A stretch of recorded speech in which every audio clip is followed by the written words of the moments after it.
3 and 4. It is I, Mr. A, back with story time for another day, and the amazing story of Adolphus Tips. Let's see if they can find this cat and what's going to happen.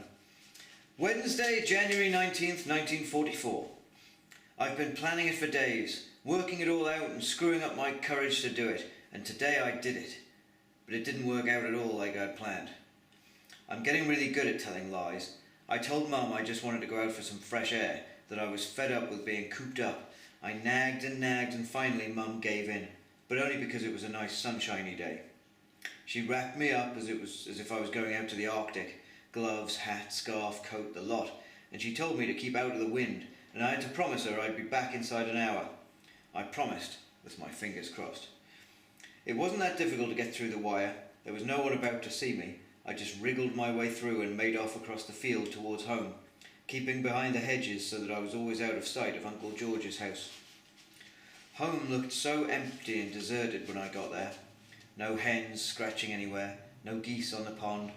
I called for Tips as loudly as I dared. I looked in all the places I thought she might be hiding: the granary, the shippen, the milking parlour, the piggery. Then I remembered that one of Tip's favourite sleeping places was always up in the hay barn. I walked through the abandoned farmyard and was just climbing up the ladder into the hayloft when I heard voices outside the barn. It sounded like there were two of them, and they were American. That was when I felt a sneeze coming on, and there was nothing I could do to stop it. I couldn't help myself. I don't think I've ever sneezed so loudly in all my life. I couldn't think what else to do. I lay down in the hayloft and pulled the hay over me so I was completely covered and tried to stop myself breathing. I heard them coming into the barn, heard them as they came up the ladder. Then there was silence for a few moments. I was thinking I might just have got away with it, when suddenly I was grabbed by my wellies and yanked out. There were Ady and Harry staring down at me. "Lily, well, I'll be damned," Ady said, pushing back his helmet. "Look what we got ourselves here, Harry. Now, if I ain't mistook, Lily, you come looking for a cat, right? That right?" I nodded. "What you want to do that for? Didn't I tell you we'd find her? Didn't I? Ain't you got no faith?" His whole face suddenly became very serious. "You gotta promise me something," he said. "You gotta promise me you won't never come near this place again. You do what I say, Lily, or you're gonna get yourself in real trouble. You're gonna get yourself hurt bad, real bad, you hear me? Ain't worth it. Not for a cat it ain't. Soon enough this here's gonna be a mighty dangerous place to be. You gotta stay out of here. You promise me now." He was really angry with me, so I promised. They helped me down the ladder, and together we ran through the farmyard, past the farmhouse and out over the fields to the perimeter wire, Ady holding my hand the whole way. I squeezed through. "Don't you never come inside the wire again," Ady said. "You just stay where you is, Lily, and don't you go worrying yourself. We'll find that old cat for you, and that's a faithful promise, ain't it, Harry?" "Faithful promise," said Harry. Then they walked away, and I watched them go until I couldn't see them anymore. Mum met me at the door. She had her coat on. She was just coming out to look for me. "Look at the state of you," she said, and began brushing all the hay off my coat. "Where have you been?" "In the barn," I told her, and that wasn't a lie, was it? I've had such a supreme day, even though I didn't find Tips. I should be sad, but I'm not. I keep living it all again and again in my head, every exciting moment of it. I shan't sleep tonight. I know I shan't. Monday, January 24th, 1944. Back at school.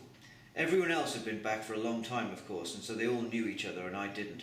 All my friends from the village school already had lots of new friends from Kingsbridge School who I'd never seen before, and no one seemed that pleased to see me. I would have felt a bit out of it if Barry hadn't stuck by me like he did.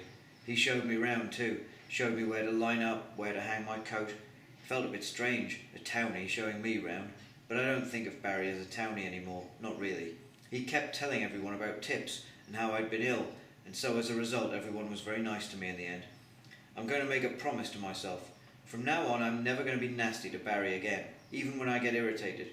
He was really kind today. In playtime someone mistook him for my brother, and I didn't mind at all. In fact, I quite liked it, so I didn't say he wasn't. I'm in Mrs. Bloomfield's class, which is supreme. We had a lesson about America, about all the states which are stars on the flag, and she told us that they've got a president instead of a king. She says it's this huge place, miles bigger than England, with great big lakes as big as England. with great high mountains called the Rockies, and they've got prairies and deserts and canyons too. She didn't say what canyons were. She told us they play baseball, not cricket, and how lots of different kinds of people live there from all over the world, how they all went there to find a place to live, to find freedom and to make a new kind of country, and how now they've all come all the way back across the Atlantic to help us win the war against Hitler.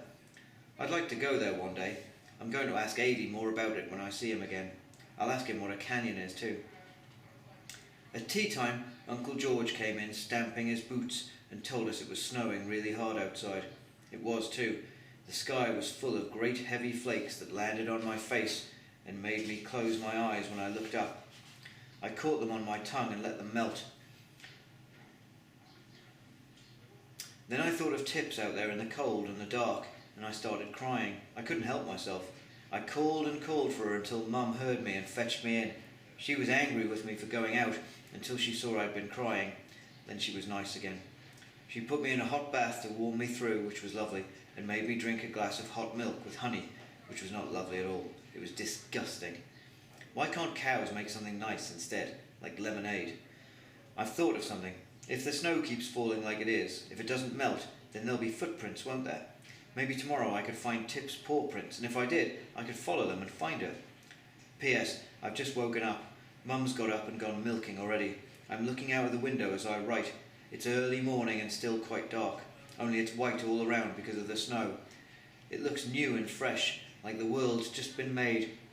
I can see Mum walking towards the milking parlour, leaving her footprints behind her across the farmyard. She's blowing on her hands. I can see her breath in the air. I've thought of something else. If Tips leaves her prints in the snow, then I'll leave mine, won't I? And if I leave mine, then someone could find them going through the wire and follow me. No good. I'll have to think of some other way. Back to sleep. I'm tired. Alright, we're going to leave it there, and we'll catch up with us tomorrow. Meantime, have a great day, everybody. See you tomorrow. Bye-bye.